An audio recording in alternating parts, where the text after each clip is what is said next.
போன சாப்டரோட முடிவுல அந்த சீனியர் வந்துட்டு ஸ்பேரிங் மேட்ச் கேட்டிருக்கோம். அதுக்கப்புறம் என்னாச்சுங்கிறத இந்த சாப்டர்ல பார்க்கலாம். கதையோட ஆரம்பத்திலேயே நாங்க 2 பேரும் ஸ்பேரிங் போடுற அந்த மேட்சோட இன்ஃபர்மேஷன் ஸ்கூல்ல இருக்க எல்லா இடத்துக்கும் பரவச்சேன். இந்த மேட்சை பார்க்கறதுக்கு எல்லா சீனியர்ஸுமே ஜிம்க்கு வந்தாங்க. மேட்ச் ஆரம்பிக்கிறதுக்கு முன்னாடி அவங்க போனிடெயில் போட்டுட்டு இருந்த ஒரு பொண்ணு, சென் உனக்காக நான் சேரிங் பண்றேன், அவனுக்கு ஒரு லெசனை டீச் பண்ணுன்னு சொல்ல, அவளுக்கு பக்கத்துல இருந்த இன்னொரு பொண்ணும், குட் லக் சென், உன்னுடைய நிறைய போட்டோவை நான் எடுத்து வச்சுக்க போறேன் அப்படின்னு சொல்லிட்டு அங்க நடக்கிற எல்லாத்தையுமே மொபைல ரெக்கார்ட் பண்றான். இத பார்த்து அந்த சீனியரும் மனசுக்குள்ள எல்லாருமே நான் தோத்துருவேன்னு எதிர்பார்க்கறாங்க. இந்த ஜீனியஸான ஜூனியர் மெச்சூர் ஆகுறதுக்குள்ள இந்த சான்ஸை பயன்படுத்தி அவனை கிரஷ் பண்ணிடணும். இந்த ஒரு மாசத்துலயே இந்த ஜூனியருடைய டேலண்ட் ஸ்கை ராக்கெட் அளவுக்கு போயிடுச்சு. இப்ப மட்டும் நான் எதுவுமே பண்ணாம போயிட்டேனா எனக்கு கிடைச்ச இந்த சான்ஸை நான் மிஸ் பண்ணிடுவேன். உடனே நான் வந்துட்டு எனக்கு வீட்டுல டின்னர் ரெடி பண்ணிட்டாங்க, நான் சீக்கிரம் போகணும். சோ இந்த மேட்சை சீக்கிரம் முடிச்சிடலாமான்னு கேட்க, பதிலுக்கு அந்த சீனியரும் உன்னுடைய விஷயம் நான் நிறைவேற்றுறேன் அப்படிங்கிறப்போ டீச்சர் குவா வந்துட்டு நல்லா ஞாபகம் வச்சுக்கோங்க, இது ஃப்ரெண்ட்லி மேட்ச் தான், ஆரம்பிக்கலாம் அப்படின்னு சொன்னோம். அடுத்த நிமிஷமே அந்த சீனியர் வந்துட்டு கொஞ்சம் வெயிட் பண்ண, நீ 1 மாசம் தான் ட்ரைனிங் எடுத்திருக்க, நான் 2 வருஷமா ட்ரைனிங் எடுத்துட்டு இருக்கேன். சோ இது ஃபேரா தெரியல, அதனால ஃபர்ஸ்ட் 3 மூவ்ஸ் நீயே கூட. இதை கேட்ட அடுத்த நிமிஷமே ஆல் ரைட்னு சொல்லிட்டு மின்னல் வேகத்துல போய் ஒரு பஞ்சை கொடுத்தேன். தூரத்துல போய் வேண்டாம். இதை பார்த்த டீச்சரும் என்னது ஒரே பஞ்ச்ல முடிச்சிட்டானா அப்படிங்கிறப்போ மத்த ஸ்டூடெண்ட்ஸுமே அதிர்ச்சியில உறைஞ்சிருந்தாங்க. அவ்வளவுதான், அந்த இடத்துலயே மேட்ச் முடிஞ்சிருச்சு. இதை பார்த்த ஷான் வந்துட்டு நீ வின் பண்ணிட்டேன்னு சொல்லிட்டு கத்த. இதை பார்த்த அந்த 2 சீனியரும் ஜூனியர் சான் நீ அமேசிங்கா பெர்ஃபார்ம் பண்ண அப்படின்னு கத்த. இதே நேரத்துல சிஸ்டம்ல இன்னொரு நோட்டிபிகேஷன் வந்துச்சு, உங்களுடைய ரைவலை நீங்க சக்சஸ்ஃபுல்லா டிஃபீட் பண்ணிட்டீங்க, அந்த 1000 மெம்பர்ஸ்ல ஃபர்ஸ்ட் பர்சனை எலிமினேட் பண்ணியாச்சு. இதை பார்த்த நானும் இன்னும் 999 ரைவல்ஸை நான் எலிமினேட் பண்ணணும், அந்த ஆட்ரிபியூட்டை நான் அன்லாக் பண்றதுக்கு. உடனே நான் வந்துட்டு அங்க இருக்க சீனியர் ஃபோக்ஸை பார்த்து இந்த ஆப்பர்ச்சுனிட்டியை பயன்படுத்தி நம்ம ஸ்பேரிங் போடலாம்னு சொல்லலாம். இதை கேட்ட அடுத்த நிமிஷமே அங்க இருக்கவங்களுடைய ஃபேஸ் எல்லாம் மாறிடுச்சு. எனக்கு இப்பதான் ஞாபகத்துக்கு வருது, எங்க வீட்டுல என்ன சீக்கிரமா வர சொன்னாங்க, நான் லைப்ரரிக்கு போகணும் மறந்தே போயிட்டேன், எனக்கு வயிற்று வலி அப்படின்னு சொல்லிட்டு தப்பிச்சு ஓட ஆரம்பிச்சாங்க. இதே நேரத்துல அந்த சீனியர் திரும்பவும் எழுந்துட்டு இதை நான் அக்செப்ட் பண்ணிக்க மாட்டேன், நான் எதிர்பாராத நேரத்துல என்னை அட்டாக் பண்ணிட்டேன், திரும்ப மேட்ச் வச்சா நான் கண்டிப்பா ஜெயிச்சிருவேன். உடனே டீச்சர் குவா அந்த இடத்துக்கு வந்துட்டு தோல்வி அக்செப்ட் பண்ணிக்கிறவன் தான் உண்மையான மனுஷன் அப்படின்னு சொல்லிட்டு மனசுக்குள்ள இந்த சென்னுடைய பஞ்ச் பியூரான லக்கா இல்லைன்னா ஆக்சுவல் ஸ்ட்ரென்த்தா அதை கண்டுபிடிக்கிறதுக்கு ஒரே வழிதான் இருக்கு அப்படின்னு சொல்லிட்டு அங்க போயிட்டு இருக்க பசங்கள்ல லுசிங்கிற ஒரு பையனை கூப்பிட்டு இப்ப அதை நீதான் கண்டுபிடிச்சு சொல்ல போறேன்னு சொல்லிட்டு ஸ்பேரிங் போடுறதுக்காக கூப்பிடுறாரு. அவன் பயந்துதான் அந்த இடத்துல இருந்து ஓட பார்த்திருப்பான். உடனே மாஸ்டர் சொன்னாருங்கிறதுக்காக பேச டெரரா வச்சுட்டு என்னை மன்னிச்சிருச்சேன்னு சொல்லிட்டு மனசுக்குள்ள பேச மட்டும் டேமேஜ் பண்ணிடாத சென் அப்படிங்கிறான். அடுத்த 10 நிமிஷம் கழிச்சு தரையில எல்லா சீனியர்ஸும் படுத்துட்டு இருக்காங்க. நான் எடுத்தோடனே அவங்கள நாக் அவுட் பண்ணல, அவங்க கிட்ட இருக்க சில மூவ்ஸை காப்பி பண்ணிட்டு அப்புறம் தான் நாக் அவுட்டே பண்ணேன். ஆனா என்னுடைய சிஸ்டம்ல அந்த ஃபர்ஸ்ட் சீனியர் காயை டிஃபீட் பண்ணது மட்டும்தான் கவுண்டா எடுத்துக்கிச்சு, மத்தவங்களை டிஃபீட் பண்ணதை அது கவுண்ட்லயே சேர்த்துக்கல. சோ ஸ்பேரிங்கிறத விடவும் நான் உங்களை டிஃபீட் பண்ணா மட்டும்தான் அது கவுண்டா எடுத்துக்குது. உடனே டீச்சர் குவா என் ஷோல்டர்ல கைய வச்சுட்டேன், நீ உண்மையிலேயே ஒரு ஜீனியஸ், நீ வெறும் 1 மாசம் மட்டும்தான் மார்ஷியல் ஆர்ட்ஸ் கிளாஸ்ல இருந்த, ஆனா நீ ஒரு ஏஸ் பிளேயர் மாதிரி பெர்ஃபார்ம் பண்றான். இந்த வருஷம் நடக்க போற ரீஜனல் மார்ஷியல் ஆர்ட்ஸ் டூர்னாமெண்ட்ல நம்ம ஷாங்காய் ஹை ஸ்கூல் கண்டிப்பா மற்ற ஸ்கூலை கிரஷ் பண்ண போகுது. அது மட்டும் இல்லாம ஃபர்ஸ்ட் பிரைஸையும் நம்ம தான் எடுக்க போறோம். உடனே நானும் மனசுக்குள்ள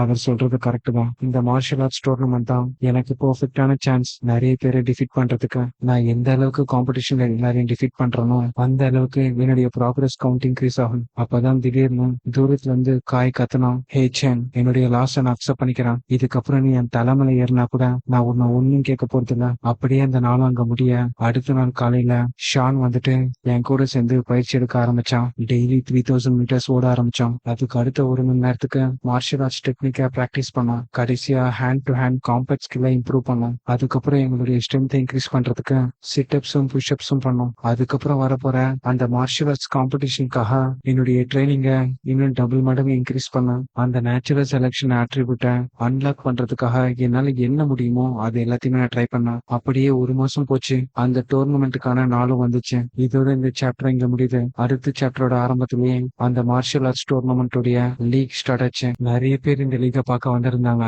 மொத்தம் 8 ஸ்கூல் இந்த மார்ஷியல் ஆர்ட் டோர்னமெண்ட்ல பார்ட்டிசிபேட் பண்ணாங்க. உடனே டீச்சர் ஷோ வந்துட்டு எந்த டீம் யாரோட போட்டி போட போறாங்கன்னு பார்த்தாரு. நம்ம ஸ்கூலை எதிர்த்து ஒரு ஸ்ட்ராங்கான ஸ்கூல் வந்திருக்கு. அதுல நம்பர் 1ல இருக்கிறது ஷாங்ஹை. அவனை பத்தி சொல்லணும்னா 100 மீட்டர் ஓட்ட பந்தயத்தை வெறும் 9 செகண்ட்ஸ்ல கம்ப்ளீட் பண்ணிருக்கான். யார் இப்ப அவனை எதிர்க்க போறாங்கன்னு கேட்கும்போது என்னுடைய சீனியர்ஸ் எல்லாருமே தயங்கினாங்க. உடனே நான் வாலண்டியரா நான் ஃபர்ஸ்டா போறேன் கோச்னு சொல்ல, பதிலுக்கு கோச்சும் நாங்க எல்லாருமே உன்ன நம்பிதான் இருக்கேன் அப்படின்னு சொல்ல, ஷான் எனக்கு சேர் பண்ணான். அப்பதான் எனக்கு எதிர்க்க ஹல்க் மாதிரி ஒருத்தன் வந்து நின்னான். உடனே அவன் வந்துட்டு, ரோஸ்டர்ல உன்னோட நேமை பார்த்தேன், ஃபர்ஸ்ட் இயர் ஸ்டூடெண்டா இருந்துட்டு கிரேட் எயிட் ஸ்கூல் பார்ட்டிசிபேட் பண்றேன், இந்த ஸ்டேஜுக்கு நீ வந்திருக்க, நீ நிறைய டேலண்ட் வச்சிருக்க, ஆனா இந்த ஸ்டேஜ் உனக்கானது இல்ல, நான் உனக்கு காட்டுறேன் நமக்கு நடுவுல இருக்க அந்த கேப் என்னன்னு. அப்படியே கொஞ்ச நேரத்துல டியூல் மேட்ச் ஸ்டார்ட் ஆக அவன் வேகமா வந்து என்ன அட்டாக் பண்ண ஆரம்பிச்சான். ஆனா அதை நான் ஈஸியா டாட்ச் பண்ணி அவனோட செஸ்ட்ல ஒரே பஞ்சு தான் வச்சேன். உண்மையை சொல்லணும்னா அந்த எஃபெக்ட்லயே அவன் தூரத்துல போய் விழுந்தான். இதுலயே உங்களுக்கு தெரிஞ்சிருக்கும் யார் இந்த ரவுண்டுடைய வின்னர்னு. இதை பார்த்த சீனியர்ஸ் எல்லாருமே எனக்கு அப்ரிஷியேட் பண்ண அந்த ஆப்போசிட் ஸ்கூலுடைய கோச் வந்துட்டு, உங்ககிட்ட எத்தனை தடவை சொல்லிருக்கேன், ஃபுட் ஒர்க் தான் இம்பார்ட்டன்ட், எடுத்த உடனே அட்டாக் பண்ணாதீங்க, உங்க ஆப்போனன்ட்டுடைய ஃபுட் ஒர்க்கை ஃபர்ஸ்ட் லிசன் பண்ணுங்க. இதே நேரத்துல என்னுடைய சிஸ்டம்லயும் நான் டிஃபீட் பண்ண பர்சன் 1000க்கு 2ன்னு காட்டுது, நான் எதிர்பார்த்த மாதிரி எல்லாம் நடக்குது. உடனே அந்த கோச் வந்துட்டு,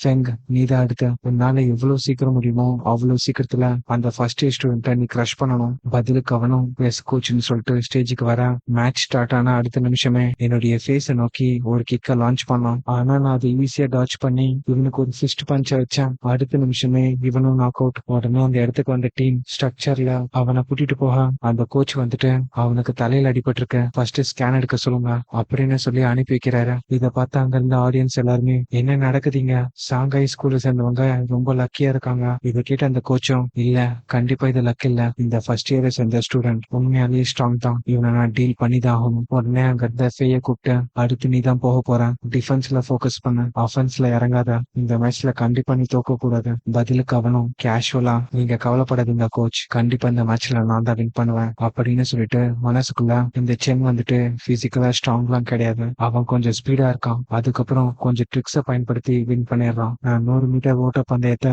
வெறும் 9 செகண்ட்ஸ்ல கம்ப்ளீட் பண்ணிருக்கேன். அது மட்டும் இல்லாம எனக்கு காம்பாக்ட் எக்ஸ்பீரியன்ஸ் ரொம்ப அதிகம். இந்த ஃபைட்டை மட்டும் நான் சீரியஸா எடுத்துக்கிட்டேன்னா கண்டிப்பா இந்த மேட்ச்ல நான் தோக்க மாட்டேன். அப்பதான் அந்த இடத்துல இருக்க ஆடியன்ஸ் எல்லாருமே இந்த ஃபேயை பத்தி பேச ஆரம்பிக்கிறாங்க. ஆக்சுவலா அவனுடைய அப்பா வந்துட்டு ஜென்ஃபியூசர். அது மட்டும் இல்லாம அவனுடைய பிசிக்கல் ஸ்டாட் வந்துட்டு நார்மல் ஹியூமனை விட ரொம்பவே அதிகமா இருக்கும். இதெல்லாம் வச்சு பார்க்கும்போது அந்த ஃபர்ஸ்ட் இயர் ஸ்டூடெண்ட் செத்தான். இதே நேரத்துல மேட்சும் ஸ்டார்ட் ஆக அந்த ஃபேய் வந்துட்டு அவனுடைய கோச் சொன்ன மாதிரி டிஃபென்ஸ்ல இறங்காம அஃபென்ஸ் ஆட ஆரம்பிச்சான். ப்ளோயிங் வாட்டர் ராக் ஃபிஸ்ட்ங்கிற ஒரு டெக்னிக்கை யூஸ் பண்ணி மின்னல் வேகத்துல நிறைய ஃபிஸ்ட் பஞ்சை என்னை நோக்கி லான்ச் பண்ணான். ஆனா அதுல ஒண்ணு கூட என் மேல பாட்டல, எல்லாத்தையுமே நான் டாச் பண்ணிட்டேன். இதை பார்த்த கோச்சும், நான் உன்னை டிஃபென்ஸ் பண்ண சொன்னேன், எதுக்கு அட்டாக் பண்ணிட்டு இருக்கேன்னு கேட்க, இதை கேட்ட அவனும், என்ன மாதிரியான ஒரு ஜீனியஸ் இதுக்காக டிஃபென்ஸ் பண்ணணும். உடனே நானும், இந்த ஃபிஸ்ட் டெக்னிக் ரொம்ப இன்ட்ரெஸ்டிங்கா இருக்கேன், நான் சீக்கிரமா இதை அப்சர்வ் பண்ணி லேர்ன் பண்ணும். இதே நேரத்துல அந்த ஃபெய் வந்துட்டேன், எதுக்காக என்னோட ஒரு ஹிட் கூட அவன் மேல பட மாட்டேங்குது, எப்படி என்னுடைய எல்லா அட்டாக்கையும் டாச் பண்ண, இதுக்கெல்லாம் வாய்ப்பே இல்ல. பதிலுக்கு நானும், உன்கிட்ட வேற ஏதாச்சும் இருக்கா, இருந்துச்சுன்னா அதையும் ட்ரை பண்ணி பாரு அப்படிங்கிறப்போ அவன் கோவத்துல திரும்பவும் அதே மூவ் ட்ரை பண்ணான். அப்போ உன்கிட்ட வேற எந்த ஒரு யூஸ்ஃபுல்லான டெக்னிக்கும் இல்ல, அப்ப இது எங்கேயே முடிச்சிடலாம்னு சொல்லிட்டு ஒரு கிக் ஒண்ணு வைக்க, அவ்வளவுதான். அந்த மேட்ச்லயும் நான் தான் வின் பண்ணேன். எஃபர்ட்டே இல்லாம ஈஸியாவே அந்த 3 பேரை நாக் பண்ணிட்டேன். அதுக்கப்புறம் வந்த ஆப்போனன்ட் எல்லாருமே ரொம்பவே வீக்கா இருந்தாங்க. சோ ஈஸியாவே அவங்களையும் டிஃபீட் பண்ணிட்டேன். அதுக்கப்புறம் என்னுடைய சிஸ்டம்லயும் இது வரைக்கும் 16 மெம்பர்ஸ் நான் எலிமினேட் பண்ணிருக்கேன்னு வந்துச்சு. அடுத்த 2 நாள்ல இன்னும் 2 ஸ்கூல்ல சேர்ந்தவங்களையும் நான் டிஃபீட் பண்ணிட்டேன். ஒரு வழியா இந்த சாங்காய் ஹை ஸ்கூல் தான் இந்த காம்படிஷனை வின் பண்ணாங்க. ஆனா இன்னும் 984 ஆப்போனன்ட்டை நான் டிஃபீட் பண்ணணும். இதை வச்சு பார்க்கும்போது அந்த நேச்சுரல் செலக்ஷன் ஆட்ரிபியூட்டை நான் அன்லாக் பண்றதுக்கு எப்படியும் இன்னும் சில வருஷங்கள் ஆகும். நான் என்னதான் சீக்கிரமா இந்த மேட்சை முடிச்சிருந்தாலும் நான் எக்ஸ்பெக்ட் பண்ணல. டீச்சர் குவா வந்துட்டு என்னுடைய டோர்னமெண்ட் பிரைஸ் எனக்கு கொடுத்தாரு. ஆக்சுவலா அது எவ்வளவுன்னு தெரியுமா? $20,000. நான் அகாடமிக் காம்படிஷன்ல வின் பண்ணதுனால ரெண்டுத்தையும் சேர்த்து எனக்கு $30,000 கிடைச்சிச்சு. ஆனா அந்த $30,000 ரொம்ப நேரத்துக்கு நீடிக்கல. ஏன்னா அந்த மொத்த அமௌண்ட்டுக்கும் நான் கோஸ்ட் ஸ்வீட் வாங்கிட்டேன். வீட்டுக்கு வந்ததும் அம்மா சமைச்சு கொடுத்தாங்க. கொஞ்சம் கூட மீதி வைக்காம எல்லாத்தையுமே சாப்பிட்டுட்டேன். இதன் மூலயமா அந்த கோஸ்ட் ஸ்கூட்டுடைய ப்ராக்ரஸ் பெர்சன்டேஜ் 33 இன்க்ரீஸ் ஆச்சு. அப்படியே கொஞ்ச நாள் போக நான் செகண்ட் இயருக்கு போனேன். அப்பதான் ஆர்டினரி டயர் 3ல இருந்து ஆர்டினரி டயர் 4க்கு மூவ் ஆனேன். இதன் மூலயமா என்னால 1090 கிலோவை ஒரே கையில தூக்க முடியும். அது மட்டும் இல்லாம 5.65 மீட்டர்ஸ் ஒரே ஜம்ப்ல தாண்ட முடியும். கடைசியா 100 மீட்டர் ஓட்ட பந்தயத்தை என்னால 4.49 செகண்ட்லயே கம்ப்ளீட் பண்ண முடியும். இப்படியே நாட்கள் போக நானும் ஷென்னும் மிடில் ஸ்கூல்ல இருந்து சக்சஸ்ஃபுல்லா கிராஜுவேட் ஆகணும். அப்பதான் ஷென் வந்துட்டு அவ வீட்டுல அழுதுட்டு இருந்தா, இதுக்காக நான் இவ்வளவு கஷ்டப்பட்டு படிச்சேன், இதுக்கப்புறத்துல இருந்து நம்மளால ஒரே ஸ்கூல்ல படிக்க முடியாதா?